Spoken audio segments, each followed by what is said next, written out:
vamos a hacer una sección desde el versículo 22 al 37. Simplemente que vamos a hacer la primera parte, el domingo que viene vamos a terminar. Mateo, entonces, capítulo 12, versículo desde el 22 hasta el 37. Lea conmigo, por favor, mantenga su Biblia abierta y vayamos viendo juntos el texto del día de hoy. Vamos a leer y luego vamos a orar. Dice así la palabra del Señor. Entonces fue traído a él un endemoniado, ciego y mudo, y le sanó, de tal manera que el ciego y mudo veía y hablaba. Y toda la gente estaba atónita y decía, ¿será este aquel hijo de David?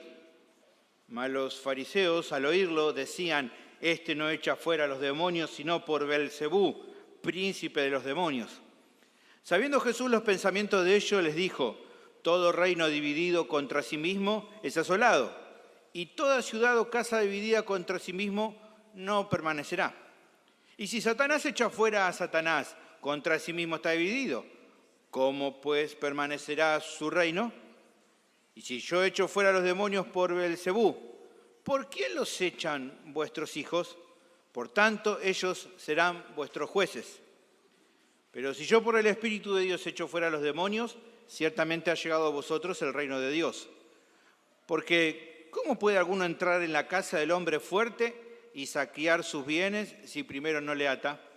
Y entonces podrá saquear su casa. El que no es conmigo, contra mí es, y el que conmigo no recoge, desparrama. Por tanto os digo, todo pecado y blasfemia será perdonado a los hombres, mas la blasfemia contra el Espíritu Santo no le será perdonada. A cualquiera que dijera alguna palabra contra el Hijo del Hombre, le será perdonado, pero al que hable contra el Espíritu Santo no le será perdonado, ni en este siglo, ni en el venidero. O haced del árbol bueno y su fruto bueno, o haced del árbol malo y su fruto malo, porque por el fruto se conoce el árbol. Generación de víboras, ¿cómo podéis hablar lo bueno siendo malos? Porque de la abundancia del corazón habla la boca. El hombre bueno, del buen tesoro del corazón saca buenas cosas, y el hombre malo, del mal tesoro saca malas cosas. Mas yo os digo que de toda palabra ociosa que hablen los hombres, de ella darán cuenta en el día del juicio. Porque por tus palabras serás justificado y por tus palabras serás condenado. Oremos. Bendito Señor, te agradecemos por esta preciosa reunión que estamos disfrutando, que nos has preparado. Gracias por todo lo que hemos recibido hasta aquí. Ruego que nos des entendimiento para recibir tu palabra, para poder comprenderla correctamente y así obedecerla por fe, Señor. De esta manera podamos crecer. Ayúdanos a meditar en esto, que tu nombre sea glorificado, que me ayudes a exponer tu palabra con fidelidad. Es una tarea, Señor, que sin tu ayuda no podemos realizar ninguno de nosotros los que predicamos. Por eso requerimos tu ayuda, tu fortaleza en Cristo Jesús. Amén. El título del sermón es No hay peor ciego que el que no quiere ver. Hoy va a ser, como dije, la primera parte. Es probable, hay ocasiones donde a algunos de los que están acá les haya pasado de haber aconsejado a un conocido, a un ser querido, a no hacer algo o a no tomar cierta decisión porque notaste que el resultado iba a ser desastroso para esa persona. Hasta es posible que te enteraste que esa persona haya oído la misma advertencia o el mismo consejo de otro, pero así todo, esa persona no escuchó ni tus consejos ni de los demás y siguió para adelante. Como era de esperarse, la situación terminó como vos suponías, un desastre. Uno ya sabía que eso iba a pasar. Puede ser que incluso alguno haya experimentado hasta algo peor, que ese conocido, luego de tomar esa mala decisión, intentara justificarla, no queriendo reconocer su error y tratando de responsabilidad a ciertos factores o causas imprevistas por el resultado, y no a que era una mala decisión ya de entrada, ¿no? Y incluso con eso vos ya como que sentiste decir, en cualquier momento se la vuelve a mandar, ¿no? Ya no le alcanzó con el tropiezo, con haberse dado contra la pared, va a volver a intentarlo. Y bueno, es posible que si eso te pasó, te hayas pasado por la cabeza entonces el famoso dicho que usé como título, ¿no? Ya está, no le digo más nada, porque no hay peor ciego que el que no quiere ver. Ahora, ¿por qué menciono esto? Bueno, porque es algo de lo que vamos a ver en el pasaje de hoy, pero de una forma más tremenda. Acá vamos a ver a hombres que, a pesar de tener toda la evidencia delante de sus ojos, decidieron rechazar aquello que era obvio. ¿Qué cosa? Que Jesús era el Mesías. Y a causa de eso, no solo que no lo honraron como correspondía, sino que además lo calumniaban de forma deshonesta, tratando de refutar lo bueno que él hacía, buscando que quede como alguien malvado. Un despropósito total, pero que dejaba claro lo que recién mencionaba respecto a que no hay peor ciego que el que no quiere ver. Ahora, ¿cuál era la causa de este accionar tan feo, tan desagradable, tan tremendo? Bueno, su propio pecado. Su propio pecado. Pero el tema más lamentable es que su maldad, su pecado, había empezado a sobrepasar todo nivel. Dijeron cosas tan retorcidas, como vemos en este pasaje, acerca del ministerio de Cristo, que para estos hombres empezaba a quedar en evidencia que no había marcha atrás. Su necedad los empezó a conducir a un punto de no retorno. Pero más allá de eso, otro asunto quedaba también claro. De ningún modo podían ser considerados estos hombres como siervos de Dios, sino todo lo contrario. Eran siervos falsos, que no tenían nada que ver con los planes o con el reino de Dios, con el reino de los cielos. Ya habían elegido una senda para sus vidas que reflejaba un desprecio total por la luz de Cristo. Lo que les esperaba era la condenación a causa de su incredulidad tan terca.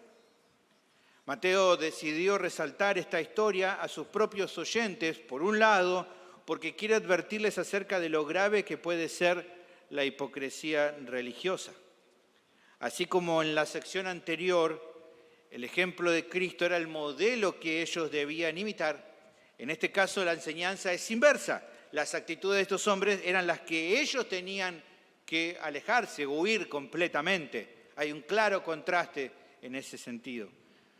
Algo que nosotros es igual de importante que atendamos en esta tarde, porque es una exhortación muy necesaria para nuestras almas. Es un tema bien serio y por eso tenemos que meditarlo y por eso te animo a que hoy me sigas con mucha atención.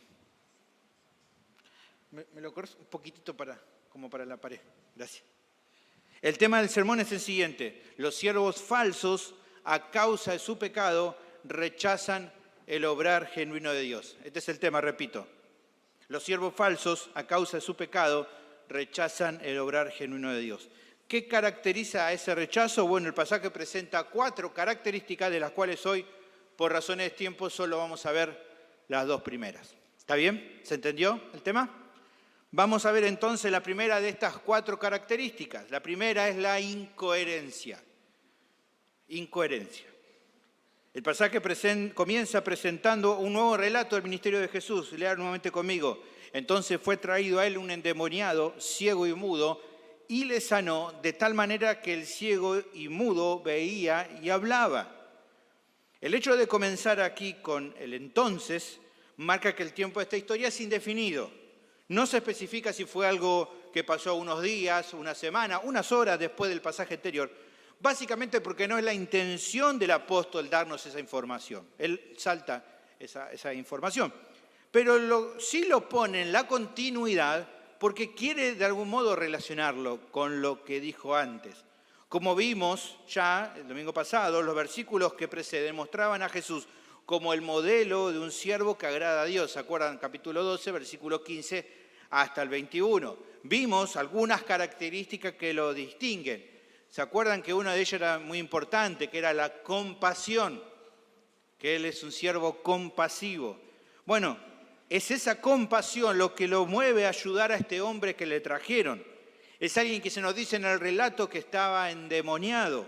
Como ya hemos explicado, el término puede entenderse como que la persona se encontraba bajo el control de uno o varios espíritus malignos, que en ocasiones llevaba al poseído a una situación de vida muy lamentable, como había sido, por ejemplo, ¿se acuerda el caso de los endemoniados gadarenos, allí en capítulo 10, versículo 28, donde estaban ellos, cómo vivían en una situación de vida lamentable?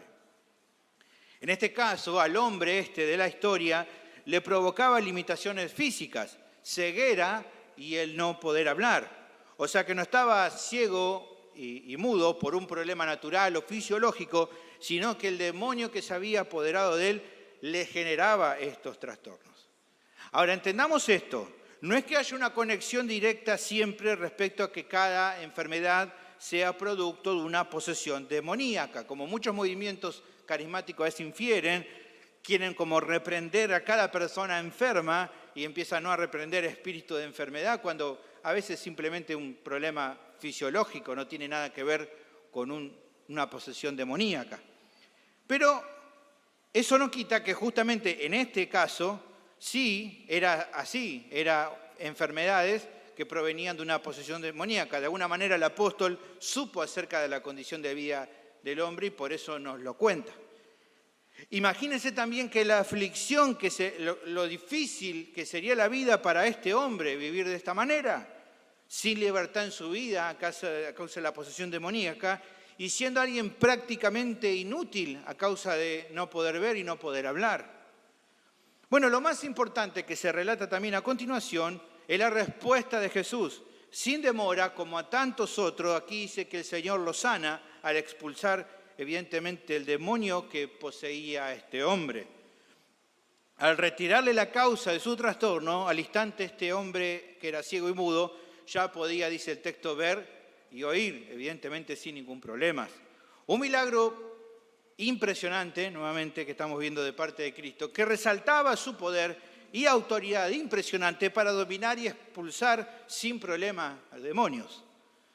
Ahora bien, aunque era algo extraordinario, digamos, podemos decirlo, no es un hecho distinto a otros que ya se han comentado hablando de esto. ¿Se acuerdan? Por ejemplo, mencioné el caso de los gadarenos.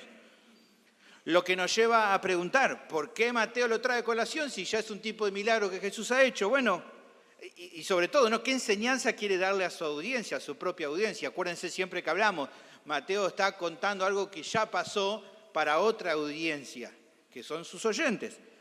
Bueno, para responder cuál es la enseñanza que quiere dar, vamos a ver cómo prosigue la historia y ahí vamos a tener la clave de qué es lo que él quiere mostrar. Versículo 23, lea conmigo, dice, y toda la gente estaba atónita y decía, ¿será este aquel hijo de David?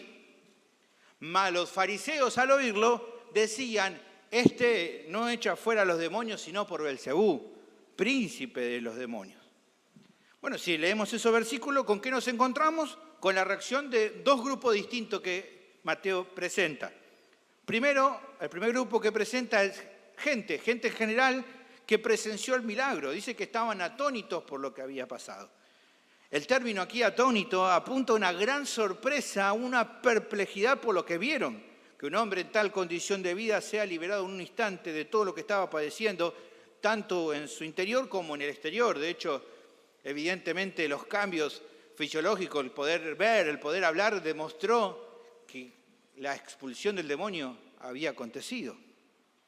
Ahora, esta sorpresa, esta perplejidad lo llevó a una reflexión profunda. Se decían entre ellos, ¿será este entonces aquel hijo de David?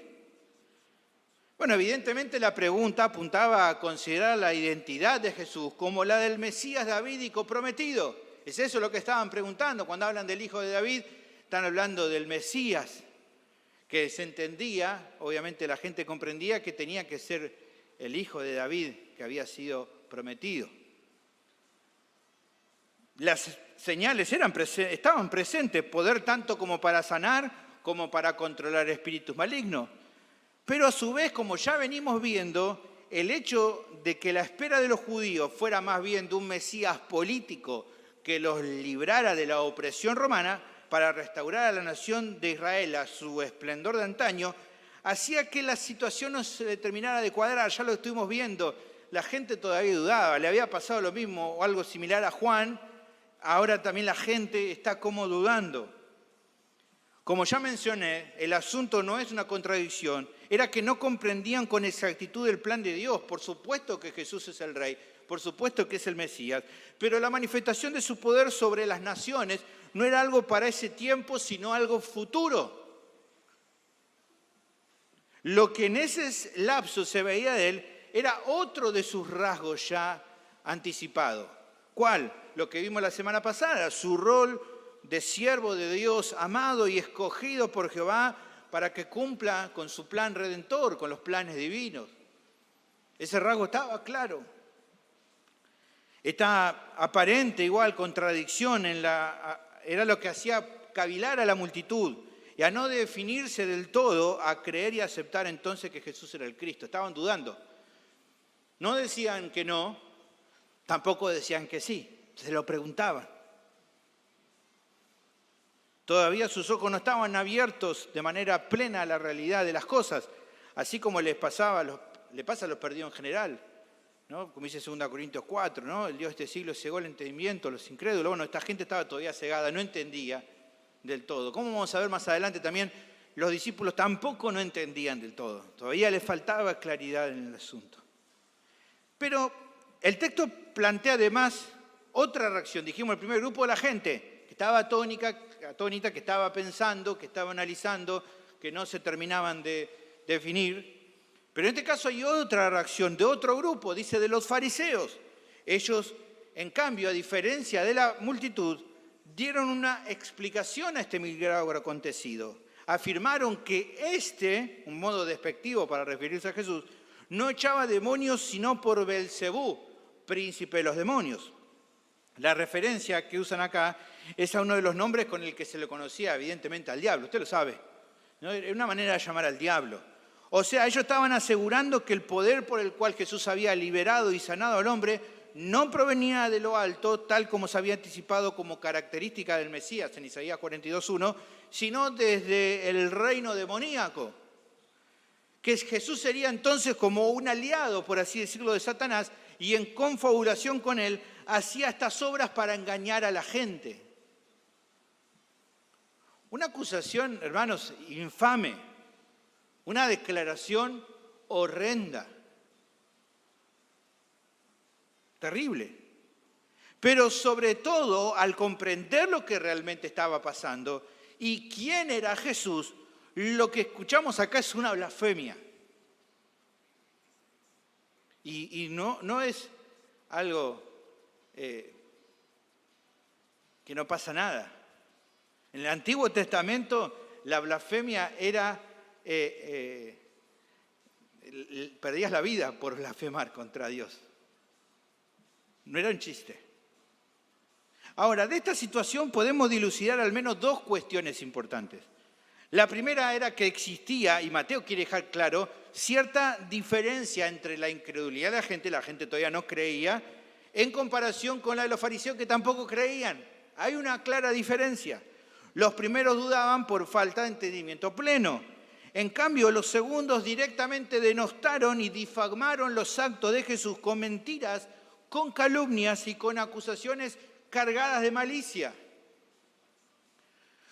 Porque, a ver, ¿cuál es el asunto? Con el entendimiento que ellos tenían en comparación con el pueblo en general, que no eran tan cargados de conocimiento, que no tenían tanto conocimiento de la Escritura como sí lo tenían los fariseos, no podían racionalmente hacer de ningún modo semejantes declaraciones atroces.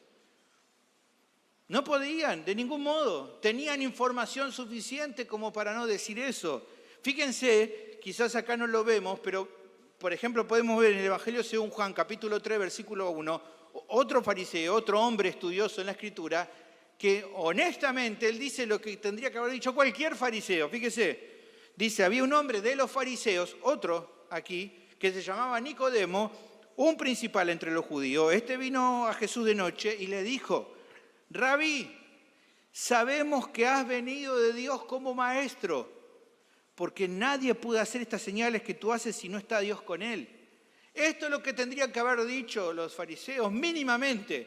Quizá no vemos acá que Nicodemo todavía lo está reconociendo como Mesías, pero no puede decir que lo que él no está haciendo no viene de Dios.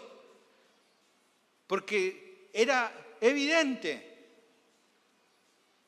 Pero fíjense cómo fue la respuesta de los fariseos, no fue esa. Ahora, la pregunta es, obvia también que nos podemos hacer, ¿por qué? ¿Por qué lo hicieron? ¿Por qué hablaron de esta manera? Es evidente que a causa de su pecado, ellos se encaminaron a un rechazo completo del Mesías. La dureza de corazón que en estos hombres estaba, los arrastró a la deshonestidad intelectual, al no querer aceptar aquello que era obvio, por más que estaba delante de su misma cara. Ahora, lo segundo interesante, tal como podemos notar en la continuidad del pasaje, es que estos dichos de los fariseos ni siquiera fueron de frente. No es que fueron a encarar a Jesús y le dijeron en la cara a Jesús lo que pensaban. Fíjense que vamos a ver que después Jesús, dice el texto, y Mateo es muy sabio para hacernos ver esta situación, dice que Jesús supo lo que ellos estaban pensando. No porque lo escuchó, sino porque evidentemente tenía el discernimiento como para entender lo que estaba pasando. No es que ellos se lo dijeron abiertamente a él. A lo que nos lleva entonces a entender, si no se lo dijeron abiertamente, ¿cómo fue la cosa? ¿Por qué Mateo entonces está contando como que parece que están hablando, pero en realidad Jesús estaba percibiendo? ¿Qué estaba pasando en la situación? Bueno, un comentarista lo aclara y creo que es muy certero como él lo explica. Escuche, dice este comentarista. Los fariseos circulaban entre la multitud, atento a lo que Jesús decía, a lo que los discípulos hacían y lo que la gente consideraban entre ellos acerca del Señor. Enseguida descubrieron el estado de ánimo de las multitudes y se alarmaron de la pregunta que se hacían respecto a la identidad de Jesús. No podían negar el milagro hecho, tampoco tenían razón alguna para enfrentarse a Jesús, porque no había hecho sino un bien de los muchos que hacía cada día. Pero podían desprestigiarlo murmurando y calumniándolo entre las gentes. No se enfrentaron directamente a él, pero lo calumniaron a sus espaldas. La mentira impía que estos blasfemos hacían circular entre las gentes procuraba inducirlas a pensar que los demonios abandonaban voluntariamente a los poseídos bajo la palabra de Jesús, pero que el poder para hacerlo no provenía de Dios, sino de un acuerdo entre Cristo y Satanás, bajo cuya influencia y dependencia obraba aquellos milagros. Es decir, los demonios salían por voluntad propia y no por la autoridad divina del Hijo de Dios, que ellos de ningún modo estaban dispuestos a reconocer. ¿Se entiende? Esto estaba pasando. Algo que era lamentable, hermanos. Pero algo que Mateo nos contó que Jesús ya sabía que iba a acontecer. Jesús se lo había anticipado ya a los 12 cuando los comisionó. ¿Se acuerdan en capítulo 10, versículo 24? En adelante, él le dice al discípulo, no es más que su maestro, ni el siervo más que su señor. Basta al discípulo ser como su maestro y al siervo como su señor. Si al padre de familia llamaron Belcebú, ¿cuánto más las lo de su casa? Así que Jesús ya tenía claro que esto iba a pasar. Es a partir de esta situación que el texto prosigue con la reacción de Jesús.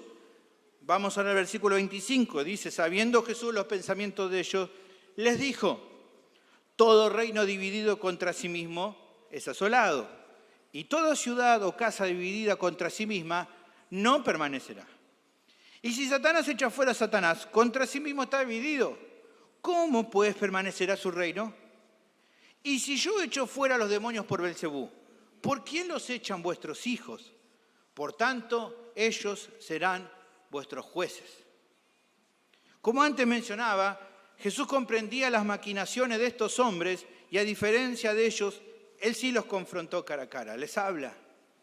¿Cómo lo hizo? Bueno, como siempre, dando argumentos claros que desbarataban sus ideas.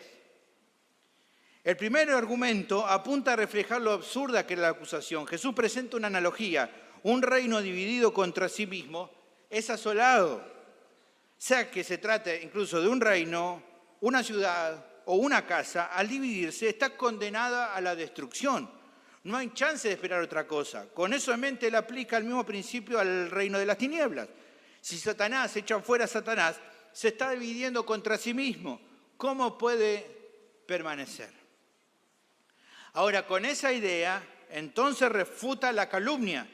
Si la acusación de los fariseos fuera cierta, entonces el reino del diablo en el mundo no tendría esperanza, no iba a permanecer. ¿Cómo es posible que Satanás atentara de manera continua en contra incluso de su mismo regimiento, de los demonios? Si era cierto que Jesús estaba liberando a tantas y tantas personas endemoniadas, porque tal vez podían alegarlo si era una situación en general, pero Jesús venía expulsando demonios a rolete, digamos nosotros, un montón.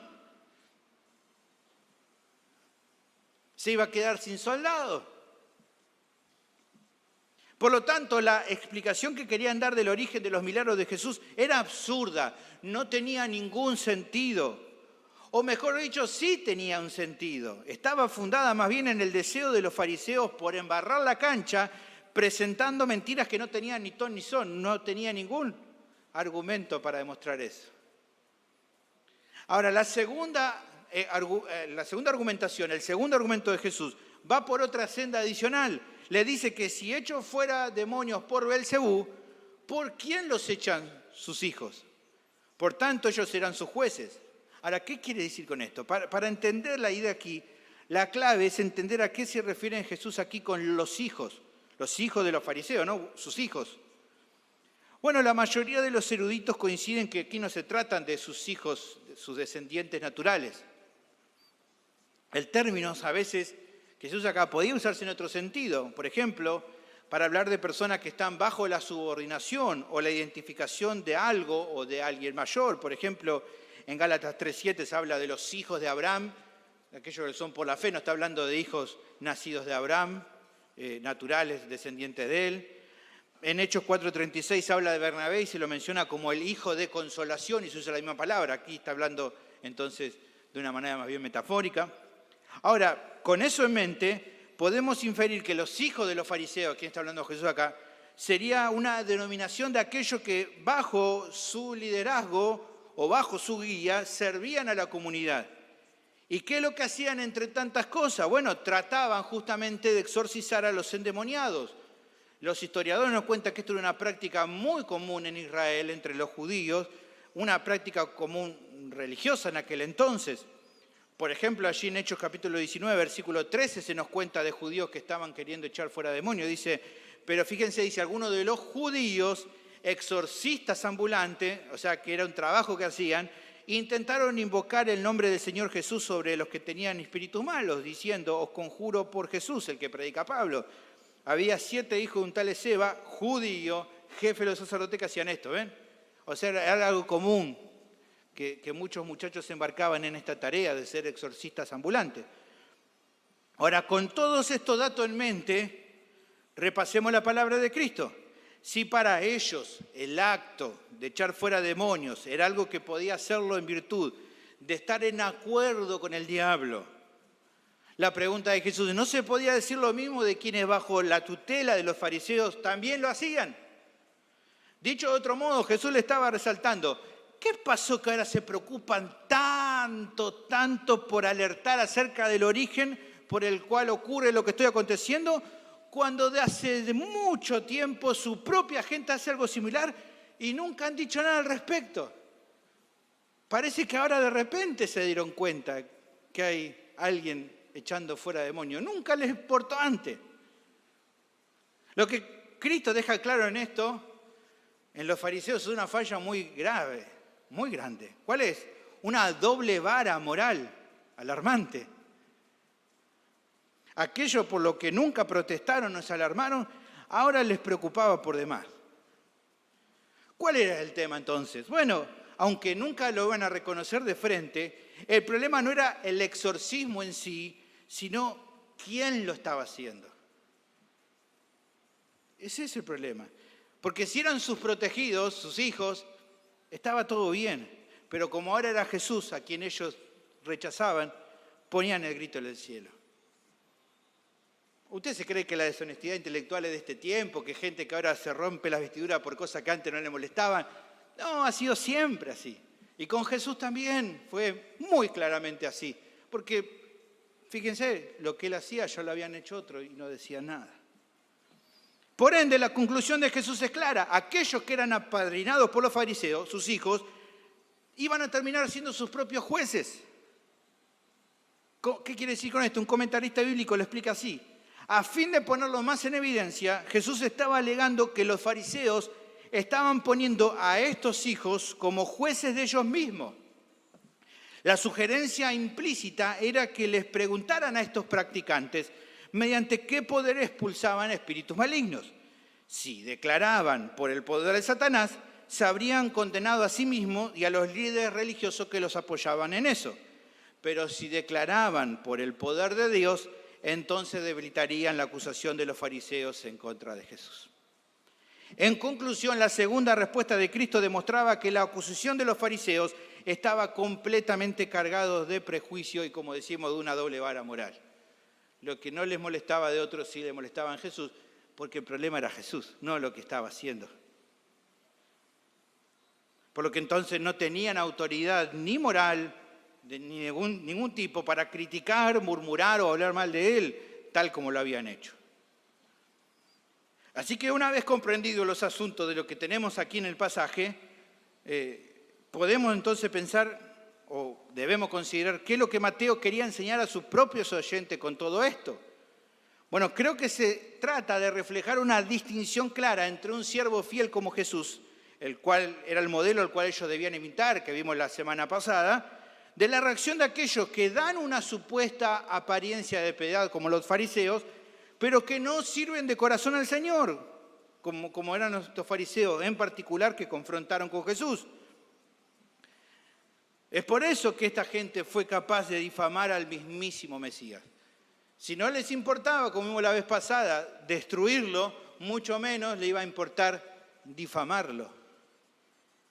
Eso aconteció entonces porque la diferencia está en que los siervos falsos, a causa de su pecado, rechazan el obrar genuino de Dios. ¿Qué caracteriza ese rechazo? Bueno, la primera característica es la incoherencia. El no ser coherentes. Son tan incoherentes al punto de afirmar que algo bueno que Dios hace, para ellos está mal. No tienen problemas para asegurar que para ellos un hecho o una obra que de acuerdo a los patrones bíblicos honra a Dios, para ellos es algo del diablo, cuando no lo es. Y seguramente usted conoce gente que dice, eso es del diablo, pero nada que ver, no es del diablo. ¿De dónde? Si es bíblico. Pero así es la persona. En ocasiones incluso este tipo de personas muestran su doble estándar moral, aceptando con gusto aquello que se relaciona mejor a su propia conveniencia personal y rechazando lo que no les agrada, aunque en sí mismo no sea antibíblico, sino todo lo contrario. Están dispuestos, como Jesús va a decir más adelante, ¿no? a colar el mosquito y dejar pasar el camello. A que cosas que realmente eran de Dios las vean y las tilden como del diablo, y otras cosas que eran del diablo lo ponderaban. Ahora, tristemente, el patrón de vida de los fariseos se ha replicado constantemente a lo largo de la historia cristiana. No es algo que quedó, ojalá hubiera quedado en el primer siglo, pero esto incluso se veía antes de la venida de Jesús. En la venida de Jesús quedó muy claro y luego siguió en el tiempo, en la historia. Porque una característica muy notoria en quienes no sirven al Señor correctamente, de corazón, que sirven falsamente, es andar de forma incoherente en sus vidas. A veces entre su enseñanza y su conducta. En otro caso, entre lo que aceptan y lo que no, de acuerdo a su propia regla moral. Llegan a ser muy cuidadosos en procurar y fomentar el respeto por las ideas que ellos abrazan, sean bíblicas o no, pero en otras cuestiones en las cuales no es difícil discernir el obrar de Dios, se oponen o las rechazan de plano o hasta hacen todo lo posible para deslegitimarlo como sea. En general, esta clase de actitudes, se lo digo por experiencia, abundan dentro del mundo pentecostal, donde lo incoherente en muchos casos gobierna. Pero, siendo honesto, no creo que la incoherencia sea solo propiedad de ese movimiento. Esto es algo que puede darse en cualquier tipo de iglesia, en cualquier tipo de confesión o congregación evangélica. Porque donde haya pecadores, la incoherencia, ya sean los líderes o los miembros de una iglesia, es un riesgo, siempre puede estar presente. Siempre. Estoy convencido que sería un error limitar la advertencia que esta sección provee a aquellos hombres y mujeres que de manera abierta reflejan una incoherencia en su manera de andar cristiano. Porque Mateo aquí le habla a todos los cristianos por igual. Quiere que esta enseñanza traspase a lo que pasaba con los fariseos y que los cristianos piensen en esto, vean esto. ¿Por qué? Porque sabe que el potencial de caer en esta clase de actitudes va a estar siempre latente. Y porque sin duda que en algún momento de nuestro andar como creyente hemos sido incoherentes, de un modo u otro. Luchamos con la incoherencia. Dijimos varias veces, ese pequeño fariseo dentro nuestro aprovecha, por ejemplo, situaciones en nuestra vida para llevarnos a pecar, a veces tratando de menoscabar a otros cuando son más usados por Dios. Es un ejemplo. Otro ejemplo, otros pueden pasarle de batallar con la tentación de ser más duros o puntillosos con los demás, especialmente cuando no les caen del todo bien, cuando no son parte de su grupo más cercano, cuando sirven de un modo diferente a ellos, o cuando los resultados que otros consiguen sobrepasa a los propios. Es ahí cuando nuestra carne nos quiere empujar a resaltar más sus fallas y minimizar las nuestras, o incluso exagerar más la de los demás.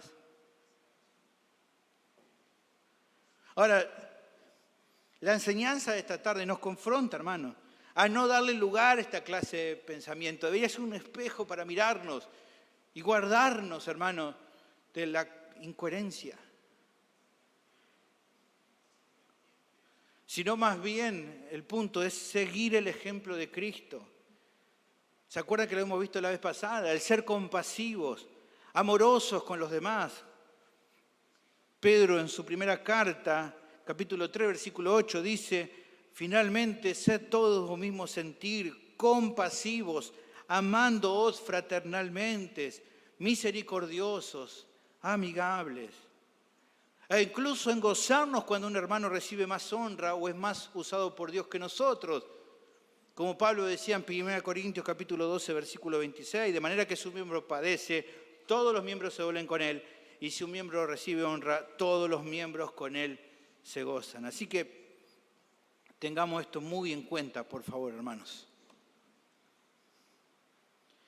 Lo siguiente que tenemos para ver, la segunda característica que el texto presenta, que caracteriza a los siervos falsos, que a causa de su pecado rechazan el obrar genuino de Dios, es rebeldía a la autoridad divina.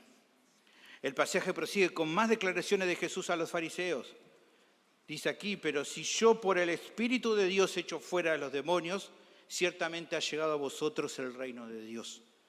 Siguiendo la línea anterior en la que demostró que la idea de haber identificado su obra como parte del diablo era una actitud completamente incoherente por parte de los fariseos, en esta porción Jesús presentó cuál era la fuente real de la cual procedió el milagro acontecido, junto con lo que eso implicaba. La liberación del hombre, al igual que en otras ocasiones, fue producto del accionar poderoso del Espíritu Santo a través de la vida de Jesús. Él fue empoderado para cumplir una obra y las señales que acompañaron su ministerio daban cuenta de eso. Como mencioné la semana pasada, esto ya había sido adelantado. Jesús utiliza el pasaje de, por ejemplo, Isaías 61:1, y lo citan en los evangelios, refiriéndose a él y a la obra como la cual él iba a poder llevar a cabo su ministerio. Dice: el Espíritu de Jehová, el Señor, está sobre mí, porque me ungió Jehová. Me ha enviado a predicar buenas nuevas a los abatidos, a vendar a los quebrantados de corazón, a publicar libertad a los cautivos y a los presos apertura de la cárcel. Y recordemos también, como hemos visto, la venida del Espíritu Santo de manera especial sobre el Hijo aconteció en el bautismo de Jesús en el Jordán, que fue el momento de presentación oficial de su ministerio en el mundo, allí en Mateo 3:16. Y Jesús, después que fue bautizado, subió luego del agua, y he aquí los cielos fueron abiertos y vio el Espíritu de Dios que descendía como paloma y venía sobre él. Si esto era cierto, y lo era, entonces la conclusión que Jesús presenta es igual de verdadera. Si la fuente de la expulsión de demonios era la obra poderosa del Espíritu Santo, se estaba cumpliendo lo adelantado por los profetas. Por ende, como afirma Jesús, ciertamente el reino de Dios había llegado a ellos. ¿Qué significa esto? Bueno, ya dijimos que la expresión que usa el reino no solo se debe entender como un lugar, sino también como autoridad o como representación. Cuando un embajador visita una nación extranjera, literalmente su propia nación no está allí, pero sí viaja por la autoridad y en nombre de ella. Ahora, mucho más si el visitante es el mismísimo mandatario. Si un rey se presenta en un lugar, es como que en cierta medida su reino lo acompaña, porque no se puede disociar a un monarca de su nación. Por ende, aunque el reino de Dios no estaba presente en la tierra literalmente, eso sería algo futuro, las señales que se presentaban dejaban claro que el mundo sí recibió la visita del rey y por ende de su reino, como Jesús menciona aquí. Un comentarista bíblico agrega algo respecto a esto que me pareció valioso y por eso se los traje. Dice, en el sentido más amplio, el reino de Cristo es la esfera de su gobierno en cualquier lugar o época. En ese sentido, Él es rey donde quiera que se encuentre, y los que lo aman son sus súbditos. Por tanto, su reino siempre estuvo con Él durante su ministerio terrenal. De una manera similar, el reino de Dios existe ahora en la tierra donde quiera que se le sirve de verdad como Señor. Pablo expresa que Dios nos ha librado de la potestad de las tinieblas y trasladado al reino de su amado Hijo, Colosenses 1:13. Es en ese reino que todo creyente empieza a vivir en el momento en que recibe al Rey como su Señor y Salvador. Jesús era entonces el Mesías, el Rey. Por eso estaba cumpliendo con algunas de las señales que de Él se esperaban durante su ministerio terrenal. Considerando esto, es que entonces, a continuación en el pasaje se presenta una analogía que ayuda a comprender la autoridad de Jesús. Versículo 29, lea conmigo, dice, porque ¿cómo puede alguno entrar en la casa del hombre fuerte y saquear sus bienes si primero no le ata? Y entonces podrá saquear su casa. Esta es una declaración de la cual se han dado muchas explicaciones, algunas bastante fuera de contexto. Y andan uno por ahí atando y desatando al hombre fuerte. Bueno, pero son cosas sacadas de contexto. Ahora, en sí pienso que la mejor manera de entender esta sección se obtiene mirando la ilustración y revisando el hilo argumental de Jesús. El concepto en sí no es complicado. Si un ladrón entra a una casa, la única forma en que pueda saquearla con éxito es si primero inutiliza al hombre fuerte que habita en ese lugar. O sea, a las personas o a la persona que pudiera proteger la casa en el caso de un saqueo o de un robo. Por eso lo que hace es atar a ese hombre fuerte, porque si no lo hace, ese hombre fuerte impedirá la acción del saqueador. Con eso en mente, reflexionemos en lo que pasó. Jesús acababa de expulsar a un demonio de una persona. Lo liberó de la situación en la que estaba. ¿Cómo pudo hacerlo? Bueno, evidentemente para que le sea posible, antes tuvo que desbaratar el poder que controlaba a esta persona. Eso fue lo que hizo. Él dominó a la hueste maligna para que al lograrlo pudiera arrebatarle de sus garras la vida de este pobre hombre que estaba afectado. Eso deja en claro una realidad. El poder espiritual de Cristo y su autoridad sobrepasaba al reino de las tinieblas. Eso es la aplicación. No es que ahora nosotros tenemos que andar atando a hombres fuertes. No, si usted es flaquito no ata a ningún hombre fuerte porque lo van a golpear. Así mejor no ata a nadie usted. ¿Está bien? Dios no nos manda a atar a nadie. Ahora, evidentemente, este poder espiritual, si esto no era así, era imposible para Jesús atar al hombre fuerte. En definitiva, esta explicación dejaba en claro que la autoridad y el poder de Jesús venía de lo alto. Él es el Mesías que, empoderado por el Espíritu Santo, podía arrebatar sin dificultad muchas almas aprisionadas por Satanás y su hueste de maldad. Algo de eso lo podemos ver notar allí en 1 Juan 3:8, cuando habla acerca de la obra de Dios o del Hijo de Dios. Dice allí Juan, el que practica el pecado es del diablo, porque el diablo peca desde el principio. Por esto apareció el Hijo de Dios para deshacer las obras del diablo. Él lo podía hacer, porque no hay nadie como Él. Lo que se presenta entonces es una realidad lamentable, si esto es cierto. Al rechazar el obrar genuino de Dios en el ministerio de Jesús, Los fariseos se estaban oponiendo a la autoridad del cielo y eso era inaceptable. Por lo que entonces a continuación Jesús apunta a un concepto directo respecto a su rol y a aquellos que se lo oponen. En el versículo 30 Él es enfático y dice: el que no es conmigo, contra mí es, y el que conmigo no recoge, desparrama. ¿De qué se trata? Bueno, que si Él es el Mesías, es entonces el enviado de Dios con autoridad suprema. Así que aquellos que lo rechazan y no se someten a Él, no se están oponiendo simplemente, o no se estaban oponiendo a un rabino judío o a un simple hacedor de milagros, sino al mismísimo Rey de Gloria. Piensen esto, cuando en el mundo existen o existían conflictos entre reinos, las naciones vecinas a ese conflicto podían adoptar tal vez dos posturas. La primera era ponerse a favor de algún bando, de algún reino. Esa es una. La otra opción, ¿cuál era? Mantenerse neutrales ante el conflicto. Ahora, aunque eso fuera posible en el mundo, en lo terrenal, no es lo mismo en lo espiritual. En lo espiritual existen solo dos reinos, el de la luz y el de las tinieblas. En Efesios 5:8 dice: porque en otro tiempo eran tinieblas, mas ahora sois luz en el Señor, andad como hijos de luz. Primera de Pedro capítulo 2 versículo 9 dice: mas vosotros sois linaje escogido, real sacerdocio, nación santa, pueblo adquirido por Dios, para que anuncié la virtud de aquel que os llamó de las tinieblas, del reino de las tinieblas, a su luz admirable, a su reino de luz. Hay solo en lo espiritual dos reinos, el de la tiniebla y el de la luz.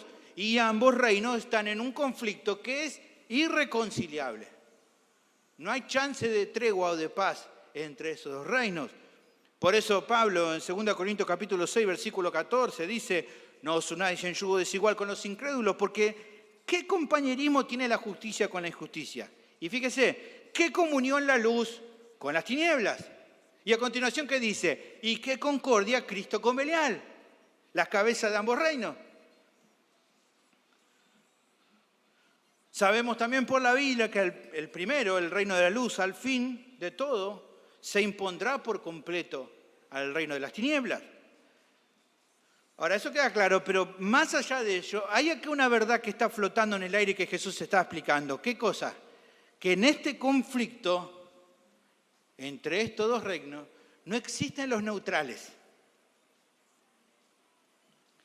No hay meros espectadores, no hay personas que no se meten, que quedan al margen del combate. Jesús está diciendo que quien no está de su lado está en su contra. Uno dice: bueno, pero yo no me meto, estoy ahí en el medio, no tiro ni por uno ni por otro. No existe. No hay términos medios para Jesús. No existe Corea del Centro. No porque las personas no quieran identificarse de ese modo, sino porque el Hijo mismo declara que es imposible, que no existe término medio. Así lo deja claro Jesús. Se dice: el que no recoge conmigo, desparrama. Hace todo lo contrario. Jesús lo está diciendo: si no estás conmigo, sos mi contra. No hay otra cosa entre medio. Así que los fariseos, que se reconocían a sí mismos como hombres que temían a Dios y que supuestamente amaban tanto su ley estudiándola todos los días, en verdad no eran más que enemigos del reino de los cielos, aunque ellos no se vieran así. Y a causa de eso, el rechazo a Jesús lo único que hacía era dejarlos en evidencia. Porque de eso se trata todo en definitiva. La razón central por que la gente se va al infierno es porque rechaza a Cristo.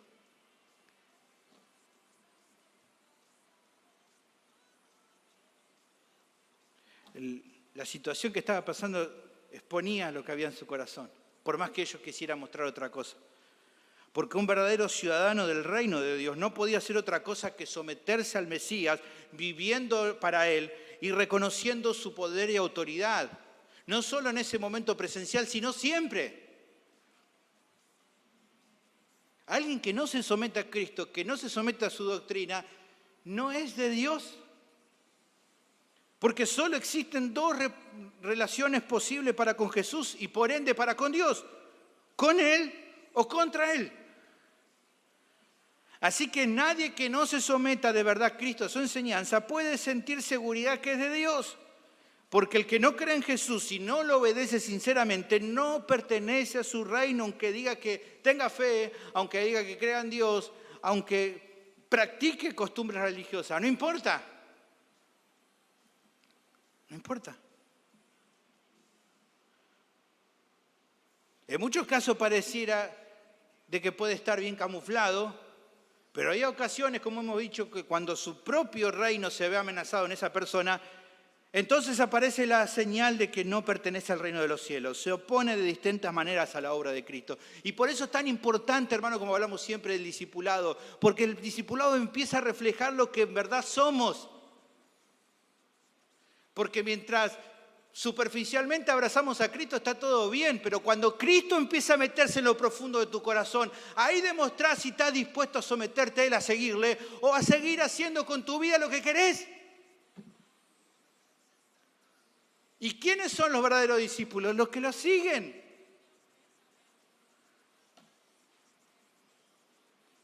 Esto es lo que esta sección deja en claro. Los siervos falsos, a causa de su pecado, rechazan el obrar genuino de Dios. ¿Qué caracteriza ese rechazo? La segunda característica que el texto presenta es rebeldía a la autoridad divina. Hasta este punto avanzaremos en esta tarde. La semana próxima continuaremos observando algunas declaraciones más del Señor. Algunas son tremendas. Él hablando acerca del buen árbol, hablando acerca del pecado imperdonable. Los animo a estar. Pero resta por considerar lo que Mateo quiere enseñar con esta sección a sus propios oyentes nuevamente. Creo que lo primero es despejar dudas en cuanto a lo que distingue a un siervo fiel, como era Cristo, del cual ya hablamos la semana pasada, de los que dicen servir a Dios pero que en verdad no lo hacen. ¿Qué notábamos en Jesús? Un claro apego al plan divino. Como lo dije la vez pasada, la meta de su ministerio no era hacer su voluntad, sino de aquel que lo envió. ¿Se acuerdan? Juan capítulo 6, versículo 38, Jesús declaraba, porque he descendido del cielo, no para hacer mi voluntad, sino la voluntad del que me envió. Y eso se veía con claridad en su ministerio. Pero en los siervos falsos es contrario. Sus actitudes revelan su falta de disposición a someterse a la autoridad divina. Incluso en aquellas áreas donde sí lo hacen, la obediencia está supeditada a su propia conveniencia personal. Pero en cuanto hay un choque entre el avance personal de su reino y el de Cristo, se pone de manifiesto su rechazo a la autoridad. Y no estamos hablando de gente que parece mala o terrible o con cara fea o cara mala. Nada que ver. Los fariseos parecían gente piadosa, eran buenos vecinos, sacaban la basura bien, trataban bien a sus mascotas. Hacían muchas cosas buenas, iban los sábados a la reunión, pero no se sometían a Cristo. No quieren someterse. Y hasta son capaces de cuestionar el obrar de Dios a través de la vida de aquellos que de verdad lo sirven, sea que se trate del Señor o de sus discípulos.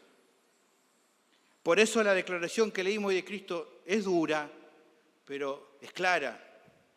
Y es un acto de amor hacernos ver esta realidad, que el que no está de su parte está en contra suya, que quien no se somete al Señor de la viña es enemigo de la viña.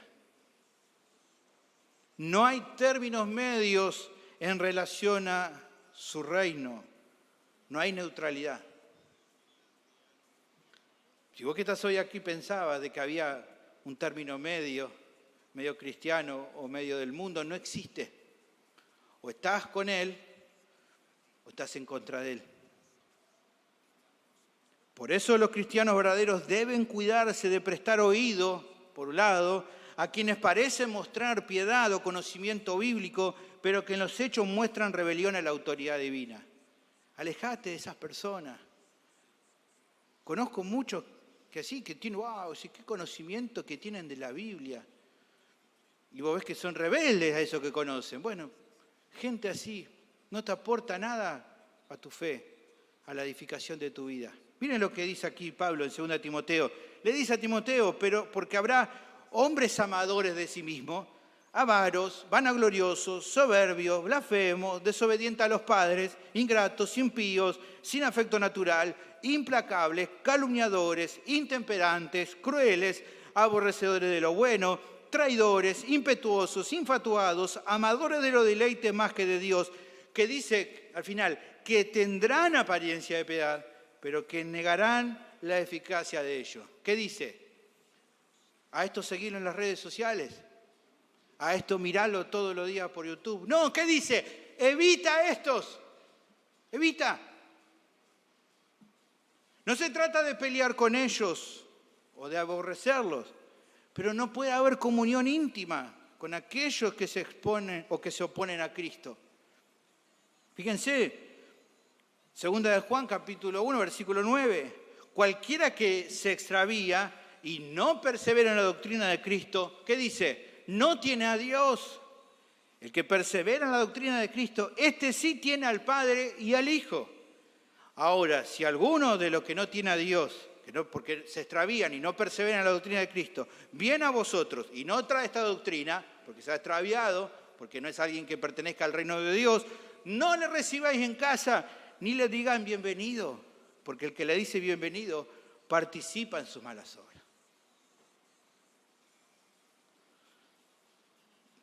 Nada que ver con nosotros, algo así. En cambio, el texto sí nos manda, o ya estamos viendo, que sí somos llamados a imitar a Cristo en su apego al plan divino. Él nos dejó un camino a seguir para que sigamos sus pisadas y podamos crecer en fidelidad y perseverancia en su viña. Algo de eso lo vemos allí en 1 de Pedro, capítulo 2, versículo 21. Pues para esto fuiste llamados, porque Cristo también padeció por nosotros, dejándonos ejemplo para que sigáis sus pisadas.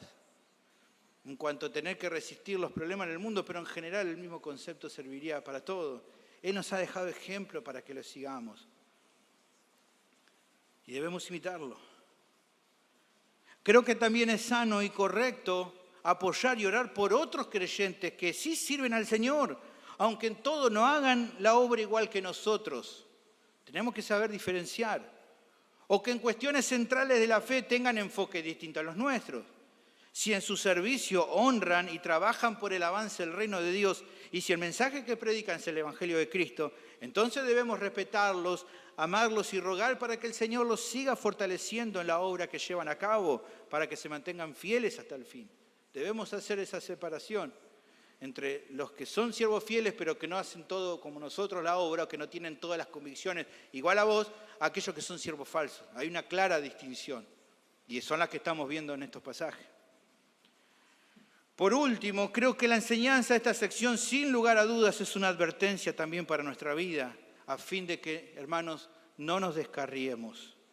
Hermanos queridos, debemos tener cuidado de nuestra manera de conducirnos. En muchas ocasiones, al escuchar la voluntad de Dios, nos cuesta ponerla por obra. A todos nos cuesta en algunas áreas. No siempre nos sentimos tan a gusto cuando se nos manda hacer morir cosas en nuestra vida. Por ejemplo, las que se mencionan allí en Colosenses capítulo 3 y en muchos otros textos. Pero hermanos, hay que ser claros. En esta senda no se trata de sentir, sino de creer. La vida del cristiano es la vida de la fe. Y aunque a veces no nos resulte muy grato hacer la voluntad de Dios a causa de nuestra carne y nuestro pecado, en fe obedecemos. Muchos no han prestado atención a esto y paulatinamente se obstinaron en no hacer caso a los mandamientos de Dios en cuestiones básicas de la fe cristiana. Y sabemos muchos casos que poco a poco se fueron deslizando, se fueron endureciendo cada vez más. Y con el tiempo hasta terminaron justificando su necedad y su orgullo espiritual, incluso yendo en contra de aquellos que amorosamente les amonestaban a abandonar el pecado, o hasta acusándolos o hablando mal de ellos cuando lo único que trataron de hacer fue ayudarlos. Hoy muchos están en el mundo, perdidos, habiendo abrazado por un tiempo el Evangelio, pero ya viviendo de un modo en el que no tienen ninguna esperanza o seguridad de la vida eterna a causa de su pecado. con el tiempo demostraron que nunca fueron parte del reino de Dios. El autor de Hebreos es muy claro en esto y lo toma con mucha seriedad y le dice: mirad, hermanos, que no haya en ninguno de vosotros corazón malo de incredulidad para apartarse del Dios vivo. Antes exhortados los unos a los otros cada día, entre tanto que se dice hoy, para que ninguno de vosotros se endurezca por el engaño del pecado. Tengamos muy presente esto, queridos hermanos, y seamos humildes y obedientes a la voluntad de Dios. Solo así tendremos certeza de si lo estamos siguiendo y sirviendo de verdad.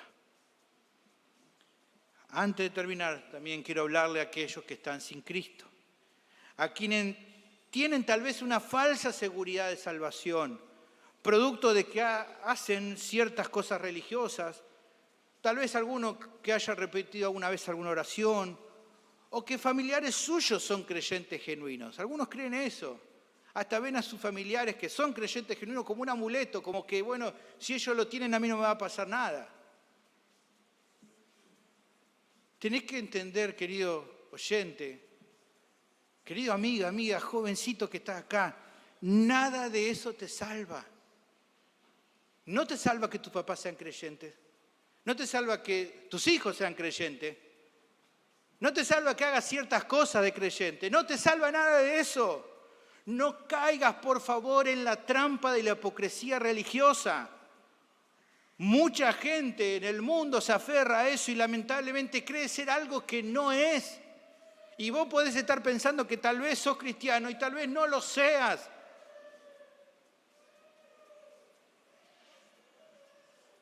Porque ya vimos que eso no es suficiente para estar en cuenta con Dios. Y porque vos sabés bien dentro de tu corazón que el hecho de no someterte de verdad a la voluntad de Dios y seguir haciendo las cosas a tu manera, lo que está demostrando es que no sos parte de su reino. Por más que exteriormente parezca otra cosa.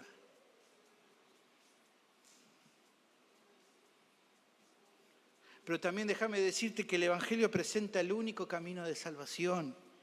Jesús, el Hijo de Dios, que vino a este mundo, que como hoy oíste, vivió una vida perfecta y que cumplió con el propósito por el cual vino al mundo, que fue dar su vida como sacrificio por nuestros pecados. Él murió en la cruz para salvarnos. Resucitó al tercer día con poder. Muy pronto regresará. Y querido amigo, amiga, Él es tu única esperanza de salvación. La única. La única ancla segura que tenemos es Cristo Jesús.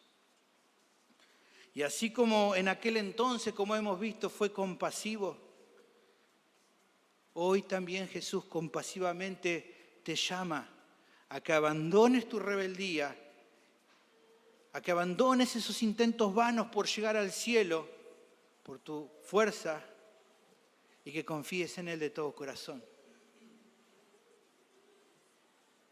Hoy compasivamente te llama a que te arrepientas de tus pecados, a que vengas a Él confesando tu maldad y reconociéndolo como Señor y Salvador. Déjame decirte que si en esta misma tarde lo haces, la promesa de Dios es que podés recibir el perdón de todos tus pecados y la vida eterna. Solo me queda preguntarte, ¿qué vas a hacer? ¿Qué harás ante esta realidad? Vení a Cristo, por favor. No esperes más. Bendito Señor, te agradecemos por tu palabra que habla en nuestras vidas, tan precioso. La advertencia que nos das, Señor, cómo nos mostrás toda esta realidad, la cual es como un espejo delante nuestro, Señor, que nos advierte, que nos alienta, que nos llama a vivir para tu gloria, que nos muestra que el vivir para vos, el vivir en obediencia no es algo vano, no es algo de religiosos, no es hipocresía, es toda nuestra vida, porque un discípulo te sigue sin importar a lo que tenga que renunciar, que sigue en obediencia por la fe y de esa manera refleja a qué reino pertenece. Que podamos meditar en estas verdades y ponerlas en práctica en nuestra vida, en el nombre de Jesús. Amén. Dios les bendiga.